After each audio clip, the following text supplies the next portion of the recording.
Alors, la vie après la mort.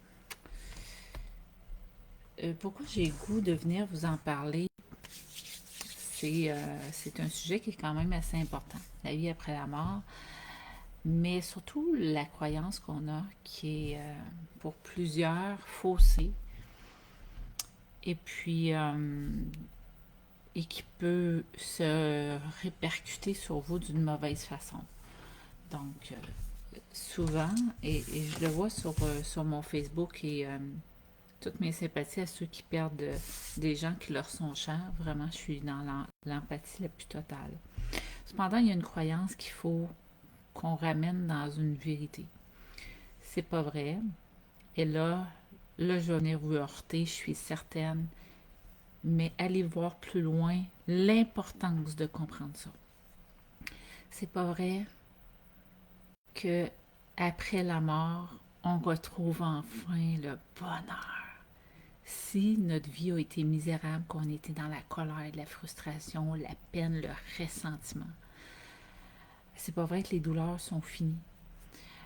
Énergétiquement, on a plusieurs corps. Et pour être quelqu'un qui voit de l'autre côté et que certaines personnes décédées sont venues me jaser parce qu'ils voulaient de l'aide, parce qu'ils voulaient pouvoir parler à leurs proches, des choses que... Donc, je suis... Sans être la grande médium experte là-dessus, il y a des choses que je sais.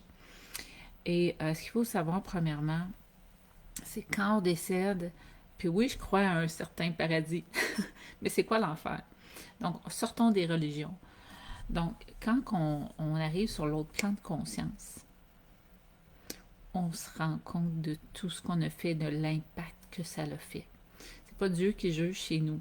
Dieu est amour inconditionnel. Puis là, je parle même pas de religion. Donc, les gens qui sont religieux, là, on parle de ce qui est plus grand que vous, puisque vous n'êtes même pas capable de comprendre parce que vous le mettez dans un livre, puis vous le cataloguez, vous y donnez des, tu sais, le Dieu vengeur, puis tout ça. Mon Dieu! Hein? Puis je suis ici quelqu'un qui a étudié des années des textes sacrés, donc plus de 20 ans. Donc, venez pas me dire que j'ai pas la foi, que j'ai pas de croyance, puis je sais pas de quoi je parle. Au contraire. Cependant, il y a une chose que je sais, c'est que l'âme, une fois qu'elle quitte son corps, c'est en colère, est dans ressentiment, c'est parce qu'elle a été abusée, violentée, peu importe, puis puis qu'elle traîne encore ses bobos, qu'elle les a pas transcendés, la paix ne se retrouve pas après la mort. La conscience de tout ce qui est arrive, et c'est là qu'il y a ce qu'on nomme, puisque certains euh, gens avant appelaient purgatoire, c'est les âmes sont pas capables, ne peuvent pas et ne veulent pas accéder. C'est pas que la porte du ciel est pas ouverte. Au contraire, les guides sont là, les anges sont là aussi. Mais ils ont tellement honte et ils ont tellement le sentiment d'avoir manqué leur vie, d'en vouloir encore à des gens qui restent sur le plan, soit sur le plan de la terre, mais les âmes vraiment tourmentées, là, ils vont dans un lieu où la tourmente continue. Les guides sont là, les anges sont là pour pouvoir leur tendre la main quand ils sont prêts. C'est le libre arbitre. Le libre arbitre.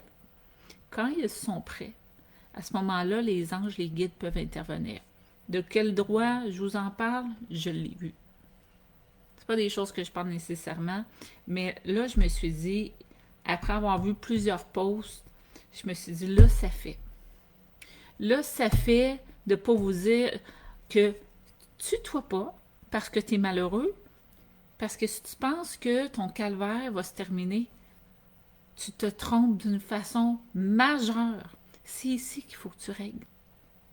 Et il y en a plein de gens qui sont là pour aider à plein de niveaux, dans le corps, dans l'âme, dans l'émotion, dans l'énergie. C'est certainement pas les médicaments. Les médicaments peuvent soutenir une grande souffrance. Ce qu'elle va faire, c'est qu'elle va l'inhiber afin que tu puisses vivre. Mais pendant ce temps-là, si tu choisis cette voie-là, va voir des gens qui vont t'accompagner à guérir tes blessures, à transcender tes traumas, à retrouver la paix, retrouver l'estime de toi. Quelqu'un qui se déteste, pensez pas que c'est en se tuant qu'il retrouve la paix. Erreur. Si vous vous dites, je suis tannée de vivre sur cette vie-là, je vais mettre fin à mes jours, ça va être fini. Erreur! Quand vous allez arriver sur le plan de conscience, de compréhension, vous ne pourrez pas revenir. Puis vous allez errer. À moins que vous acceptiez l'aide de vos guides et de vos anges qui sont là. Mais si vous mettez fin à vos jours, c'est une erreur de penser, je vais me réincarner. Oui, vous allez vous réincarner. Mais le chemin est long, je peux vous le dire, de l'autre côté, pour en arriver là. Puis vous allez arriver avec un karma que vous allez devoir conscientiser puis vivre.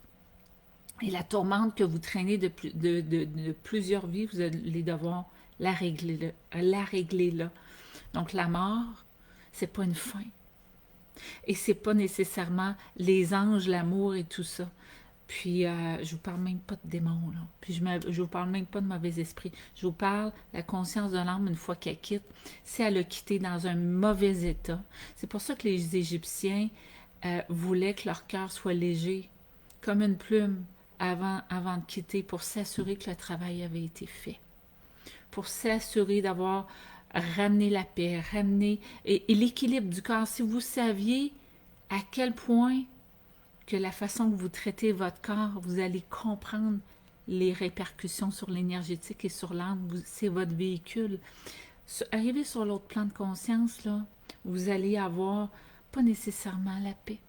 Si vous ne l'avez pas atteint ici, si vous n'avez pas... et ça, c'est votre libre arbitre rendu de l'autre côté, parce que oui, vous pouvez tout de suite accepter l'aide des guides et des anges et de passer dans un processus. Il y a le film Nos Solars, donc Notre demeure, qui est excellent, qu'il faut vraiment écouter, qui m'a fait comprendre beaucoup de choses que j'avais vues sur le plan spirituel et énergétique. Donc, Nos Solars, vous l'avez sur Gaïa, donc qui a été une canalisation d'un des plus grands médiums de la planète. Ce film-là, quand tu écoutes le premier, écoutez le premier, là, réellement, c'est un choc. Les premières minutes, là, c'est un choc. Parce que justement, on voit les âmes qui s'en veulent, les âmes qui n'acceptent pas. Et je vous dis, ce qui est écrit là, c'est la vérité. Je l'ai vu moi-même. Il y a plein de médiums, il y a plein de gens qui l'ont vu. Donc, arrêtez de penser... grand-maman, puis grand-maman qui a battu ses enfants, grand-maman qui faisait faire son travail par tout le monde, grand-maman qui parlait mal contre tout le monde. Pensez pas que grand-maman qui est décédée, hein, qui est dans le bonheur, puis qui n'a plus de souffrance physique, puis t'es délivré de ton cancer, t'es délivré de ta souffrance, je suis contente, t'es avec les anges. C'est pas toujours vrai. Donc, pourquoi je vous le dis à vous? Parce que vous êtes vivant. Vous êtes vivant. Vous avez aujourd'hui la chance de faire la paix. Pardonner quelqu'un qui vous a fait du tort, ce n'est pas, et ça, parlons du pardon. Pardonner quelqu'un qui vous a fait du tort, ce n'est pas approuver et valider ce qui a été fait.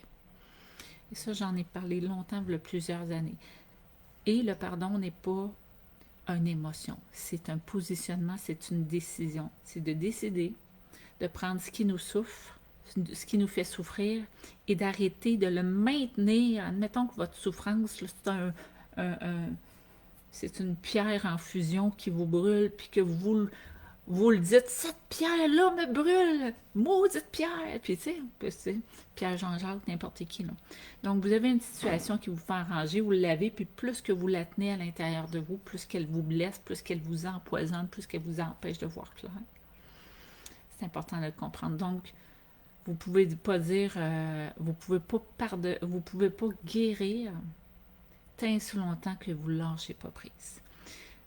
Le pardon, c'est une décision.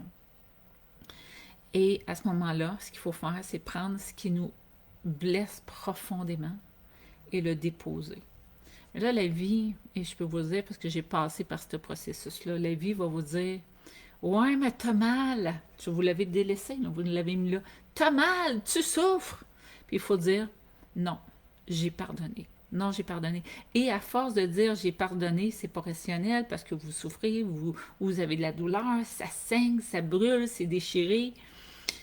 Mais c'est pas en allant rechercher puis en continuant à vomir sur la situation que vous allez guérir. Et ça prend du temps.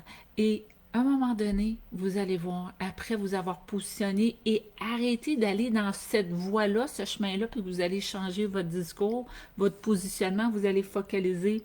J'ai des petits-enfants, j'ai des enfants extraordinaires, j'ai un conjoint, la planète est belle, je me donne le droit d'aller maintenant dans des endroits qui me rendent heureux, je change mes choix. Vous allez voir, la vie va guérir, la joie va revenir, le bonheur va revenir, l'équilibre va revenir. Donc, c'est comme ça. Donc, ça, c'est juste un petit aperçu. C'est un sujet qu'on pourrait parler des heures et des heures et des heures. Mais arrêtez de penser que parce que quelqu'un meurt, que cette personne-là atteint la délivrance. C'est vrai pour certains, pas pour tout le monde. Vous pouvez, oui, avoir beaucoup de douleurs physiques qui vous amènent à mourir, mais si votre cœur est léger, si vous avez atteint une harmonie, à ce moment-là, oui, vos guides, votre famille d'âme vont venir vous chercher, vous allez être bien entrepris, vous allez passer par un processus de guérison de l'âme et des corps subtils aussi, avant d'arriver dans écoutez vraiment le film Gaïa, pas Gaïa, mais Notre demeure, qui est Nous Solar, sur Gaïa, vous allez comprendre. Parce que c'est réellement, ce qui est écrit là, je peux vous le dire que c'est réellement ça. Donc, je sais que c'est un sujet immensément sensible. Puis c'est drôle parce que dans les textes sacrés, ça dit ne dis pas qui est au ciel, qui n'y est pas, parce que vous ne le savez pas. C'est vrai. Puis pas parce que quelqu'un n'est pas de la même religion que vous êtes athée, que vous y accédez pas. C'est votre vie, votre conscience, votre degré d'amour qui va faire la différence. Donc, il n'y a pas de religion dans les lieux célestes. Ça n'existe pas, la religion. Donc, c'est comment que tu es. Puis, on le voit en numérologie aussi, quand il dit ouais, mais ma vie arrive à quoi? Viens donc chercher ton code de vie. Viens qu'on va s'en parler de ton code de vie. On va s'en parler, c'est quoi tes défis? C'est quoi tu dois te conscientiser? Tes karmas en as-tu? On va en parler. On va le dire justement, c'est quoi tu dois venir comprendre. Au salon qu'on a eu à Aix-les-Bains tout le week-end, j'ai eu beaucoup de personnes du troisième âge qui sont venues me voir, puis des personnes qui étaient immensément heureuses de pouvoir connecter, puis savoir dire enfin je vais comprendre. Enfin, je vais pouvoir lâcher prise. Puis d'autres qui me disaient, à mon âge, après ça me sert, ma vie est finie. Ta vie est loin d'être finie parce que si tu n'as pas compris certaines choses ici, dans ta prochaine, c'est sûr que tu vas continuer. Là. On a toujours des choses à comprendre. Puis moi, en tout cas, je trouve ça extraordinaire, les gens qui viennent voir, qui sont dans le troisième âge, qui sont encore dans l'épanouissement, qui sont encore dans la recherche, dans la quête, de pouvoir justement quitter ce plan d'une façon harmonieuse et en paix, pouvoir comprendre pourquoi j'ai eu tel type de situation, pourquoi moi, dans ma vie, il s'est passé telle chose. Pour les gens de notre âge, ou plus jeunes, ce qui est le fun, c'est qu'une fois qu'on sait notre code de vie, on peut changer le cours, consciemment le cours de notre vie, puis on peut s'aligner de la bonne façon que notre corps, que notre être incarné a décidé de venir s'incarner ici. Donc voilà, donc un sujet sensible ce matin, mais je ne pouvais pas ne pas le dire parce que cacher une vérité si puissante, si précieuse, si importante, ça me laisse, ça ferait de moi quelqu'un qui participe à ce que les gens restent dans leur ignorance. Et on est tous ignorants de quelque chose. Et quand on sait quelque chose, on peut apprendre encore plus. Donc aujourd'hui, à ceux qui ont des oreilles, entendez, trouvez la paix. Comme je vous ai dit, j'ai parlé du pardon tout à l'heure. Allez réécouter cette partie-là. Et voilà. Donc, je ne fais pas plus long que ça. J'ai une bonne journée aujourd'hui à faire. Je pense qu'en tant que numérologue, moi, mon désir, c'est que les gens puissent accomplir leur vie. Et c'est quelque chose qui me tient à cœur. Je sais. Je suis émotive. Je sais que je me suis incarnée pour ça.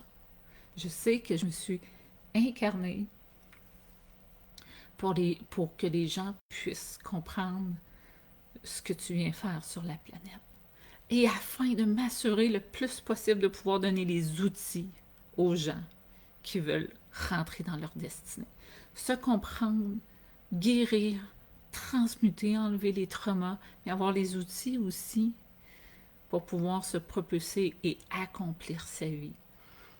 Donc, si à chaque personne que je rencontre et que je peux venir mettre un élément de lumière, on ne fait pas toujours tout dans la vie de quelqu'un, mais si je peux venir mettre un élément qui va ouvrir une porte, te donner une clé, qui va ouvrir, bonjour Lucie, qui va, ça me fait plaisir, une clé qui va te faire ouvrir plein d'autres portes, avancer, cheminer, avoir de la clarté et pouvoir quitter ce plan en disant mission accomplie. Mission accomplie, là je m'en vais rejoindre ma famille d'âme. Je m'en vais connecter avec mes guides, avec mes anges. Je m'en vais voir une communauté qui a réussi à s'élever, qui n'est pas parfaite. Qui n'est pas parfaite parce que dans le processus humain, il n'y a pas de perfection. Il y a des apprentissages par les contrastes de la vie. Et les contrastes de la vie sont là pour te faire comprendre les choses, afin que tu ne les reproduises pas, afin que tu puisses adapter ta façon de vivre. Tu sais, qu'est-ce qu'on peut faire, cette planète? Change ta vie à toi, change ta compréhension à toi, mets de la lumière ou permets que la lumière qui est là illumine le reste. Donc, arrête de te cacher de tes vérités profondes. À tous, une immense belle journée, un bon début de semaine. Je vous envoie de l'amour. Puis je vous souhaite de pouvoir marcher de grâce en grâce, de gloire en gloire, de révélation en révélation, dans la sagesse, dans la conscience, dans l'amour. Bonne journée.